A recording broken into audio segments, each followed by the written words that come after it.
Жай қарапайым табыспен адам ештеңке үйренбейді. Ешқандай табысқа, үлкен табысқа жете алмайды.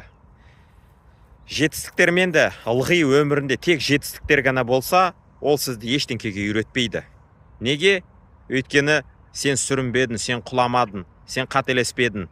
Сол қателер арқылы, сол сәтсіздіктер арқылы адам шынығады, миы шынығады, денесі шынығады, бизнестегі әрекеттері шынығады. Ал жай қарапайым табыс, жалшының жұмысы, бұл ештеңкеге сізді үйретпейді. Ақыры 65 жасында сен айтасың, мен ештеңкеге жетістікке жете алмадым. Және де жай айтасың, мен бір істеп көріп едім, бірақ жүрмей қалды. Сол кезде сен 65 жасында ашушаң, ыза боласың. Неге сол жас кезімде осыны бір көрмедім, бизнесті басып көрмедім? Неге осыны бір жүргізіп көрмедім? Я сүрінсем де, жығылсам да жас кезімде бұның бәрін үйреніп, шынығып, істейтін едім ғой деген бір ыза, кек болады.